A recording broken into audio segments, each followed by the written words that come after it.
بسم اللہ الرحمن الرحیم۔ میری شادی ایک ایسے آدمی کے ساتھ ہوئی کہ جس کی پہلی بیوی 2 بیٹے چھوڑ کر اللہ کو پیاری ہو گئی تھی۔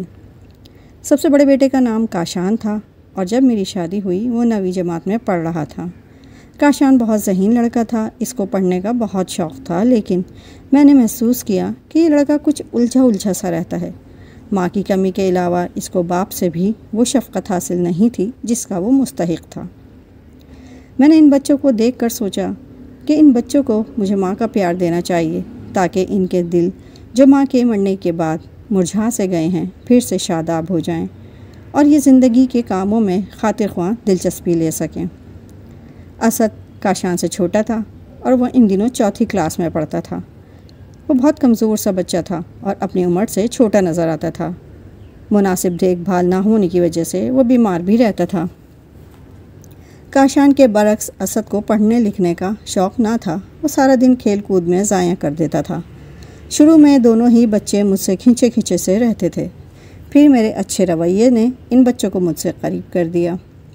میرے شوہر میں کوئی برائی نہیں تھی سوائے ایک بری عادت کے کہ وہ بہت کنجوس تھے۔ ان میں اور کوئی خرابی نہ تھی مگر یہ کنجوسی بھی کسی عذاب سے کم نہ تھی جس نے ہم سب کو بہت پریشان کر کے رکھ دیا تھا۔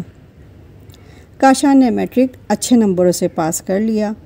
میں نے اس کی بہت حوصلہ افزائی کی اور اس کو گفٹ بھی دیا، مگر وہ کسی اور فکر میں تھا۔ وہ چاہتا تھا کہ آگے پڑھے، لیکن اسے یقین تھا کہ اس کے ابو اس کو اعلیٰ تعلیم کے لیے رقم آسانی سے نہیں دیں گے، چونکہ ہم لوگ گاؤں میں رہتے تھے اور کالج کی تعلیم کے لیے اس کو لازماً شہر جانا اور ہاسٹل میں رہنا پڑتا۔ اب ایک ہی راستہ تھا کہ اس ہونہار بچے کے تعلیمی اخراجات میں خود اٹھاؤں۔ میں اپنے ماں باپ کی اکلوتی بیٹی تھی تو مجھے اپنے میکے سے کافی زیور ملا تھا۔ اماں، دادا، دادی، نانی اور پھوپھی سبھی کے تمام خاندانی زیورات میرے حصے میں آئے تھے۔ سوچا انہیں گروی رکھ دوں تو کافی رقم مل جائے گی جس سے کاشان کے تعلیمی اخراجات بآسانی نکل آئیں گے، لہٰذا میں نے شوہر سے پیسے مانگنے کے بجائے اپنے زیور گروی رکھ دیے اور رقم حاصل کر لی۔ اب مجھے کوئی فکر نہ رہی، میرے پاس کافی رقم تھی جس سے میں اپنے بیٹے کے تعلیمی اخراجات برداشت کر سکتی تھی۔ میں نے کاشان کو پڑھنے کے لیے شہر بھیج دیا اور اس کا داخلہ ہاسٹل میں کرا دیا۔ 1 سال کا خرچہ بھی اسی شہر کے ایک بینک میں اس کے اکاؤنٹ میں جمع کرا دیا تاکہ اس کو بار بار رقم مجھ سے مانگنی نہ پڑے۔ جب کاشان نے تعلیم مکمل کر لی اور اسے شہر میں بہت ہی اچھی جاب مل گئی تو ہم نے اس کی شادی کر دی۔ اس نے بہت ضد کی کہ میں اپنی پسند سے شادی کروں گا، مگر میرے شوہر نے اس کی شادی اپنی مرضی سے کی۔ کاشان شادی کے بعد بیوی کو لے کر شہر چلا گیا اور وہیں رہنے لگا، البتہ ہر ماہ کچھ رقم ہمیں ضرور بھیجا کرتا تھا۔ کاشان مجھ سے بہت محبت کرتا تھا اور بہو بظاہر اچھا سلوک رکھتی تھی، لیکن جب اس کو علم ہوا کہ کاشان کچھ رقم مجھے علیحدہ سے اس لیے دیتا ہے کہ میں نے اپنے زیور گروی رکھے ہوئے ہیں تو بہو کو یہ بات پسند نہ آئی، تو اس نے میرے خلاف الٹی سیدھی باتیں شروع کر دیں۔ کوشش کی کہ کاشان کو ہم سے دور کر دے تاکہ وہ مجھے رقم دینا بند کر دے۔ بہو کی کوششیں رنگ لائیں اور بیٹا بدظن ہو گیا، یہاں تک کہ اس نے مجھ سے بات چیت ترک کر دی اور گھر کے اندر آنا چھوڑ دیا۔ اب وہ کبھی بیوی کے ساتھ گاؤں آتا تو گھر کے اندر نہ آتا، بلکہ اپنے باپ اور بھائی کو باہر بلا لیتا اور مجھ سے نہیں ملتا تھا۔ تب سوچتی کہ اگر میں اس کی سگی ماں ہوتی تو کیا وہ پھر بھی ایسا ہی سلوک کرتا؟ حالانکہ میں نے سگی ماں بننے میں کوئی کسر نہیں چھوڑی تھی، پھر بھی کاشان سوتیلا بن گیا۔ ان دنوں میں کاشان سے زیادہ اسد کی وجہ سے زیادہ پریشان تھی، جس کے عشق نے ہمیں کہیں منہ دکھانے کے قابل نہ چھوڑا تھا۔ خاندان بھر میں اس کے اور امبر کے چرچے تھے۔ میں نے اپنے شوہر سے کہا کہ یہ باز آنے والا نہیں ہے، بدنامی سے تو بہتر ہے کہ اس کی شادی امبر سے ہی کر دی جائے۔ اسد کی ضد کے باعث بالآخر ہم امبر کے والدین کے گھر پہنچے اور ہم نے ان سے رشتہ مانگا۔ انہوں نے 40 تولہ سونے کے زیورات اور پکے مکان کی شرط رکھی تو وہ شرط میں نے پوری کی۔ میں نے اپنے خاندانی زیورات امبر کی بری میں رکھے اور اپنے بھائیوں سے کہہ کر اسد کا کمرہ پکا کروا دیا۔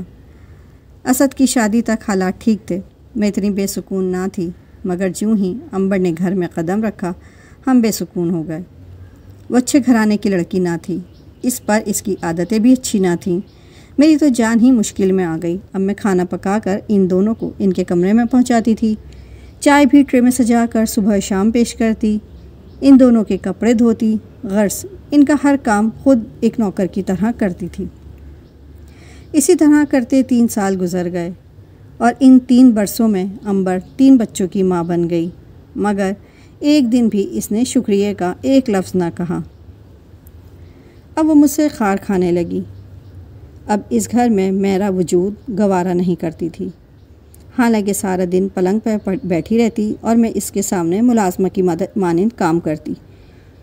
اس کے علاوہ میں گھر اور بچوں کو بھی سنبھالتی تھی۔ میرے شوہر بھی یہ سب اپنی آنکھوں سے دیکھتے اور حیران ہوتے۔ بالآخر ان سے رہا نہ گیا۔ ایک دن انہوں نے اسد سے کہا کہ بہو کا فرض ہے ساس کی خدمت کرے، نہ کہ ساس بہو کی خدمت کرے۔ بس پھر کیا تھا، گھر میں قیامت مچ گئی۔ یہ بات سن کر عنبر ہی نہیں، ہمارا بیٹا بھی خفا ہو گیا اور اس کی بیوی میری دشمن بن گئی۔ اس نے یہ بھی نہ سوچا کہ میں اس کی ماں جیسی ہوں اور کتنے سال اس کی خدمت کرتی رہی ہوں۔ عنبر کے خاندان میں کسی گھر میں سکون نہ تھا۔ ان کی عورتیں یوں ہی کسی نہ کسی لڑکے کو پھنسا کر شادی کر لیتی تھیں اور سسرال سے علیحدہ ہو جاتی تھیں۔ عنبر موقع کی تلاش میں تھی کہ کسی طرح وہ مجھے دوسروں کی نظروں میں گرا دے، اس کی یہ امید بر آئی۔ ہوا یہ کہ اس کے جڑواں بچے بیمار ہو گئے اور ہمیں ان کو اسپتال میں داخل کرنا پڑا۔ وہ شہر کے اسپتال میں تھے۔ اگر گھر سے کوئی چیز منگوانی ہوتی تو عنبر اپنی بھابھی حمیرہ کو بھیجتی تھی، وہ ان کے کمرے کی صفائی ستھرائی بھی کرتی تھی۔ مجھے نہیں معلوم تھا کہ ان کے کمرے میں اس کی کچھ نقدی اور زیورات رکھے ہوئے ہیں۔ حمیرہ صفائی کرنے آئی تو ان چیزوں پر بھی جھاڑو پھیر گئی۔ اس کے پاس چابی تھی، وہ اس نے کہیں گم کر دی۔ اگلے دن اسد رقم لینے آیا تو وہاں اس کو کچھ نہ ملا۔ تب ہی وہ میرے پاس آیا، کہنے لگا، امی کمرے میں نہ تو رقم ہے اور نہ زیور ہیں، مجھے رقم چاہیے کیونکہ بچوں کی دوائیں لینی ہیں۔ میں نے اس کو تسلی دی اور کچھ رقم بھی دی کہ فی الحال ادویات لے جاؤ، گمشدہ چیزوں کی تحقیق بعد میں کر لینا۔ ادویات لے کر جب اسد اسپتال پہنچا، اس وقت بھی حمیرہ وہاں موجود تھی۔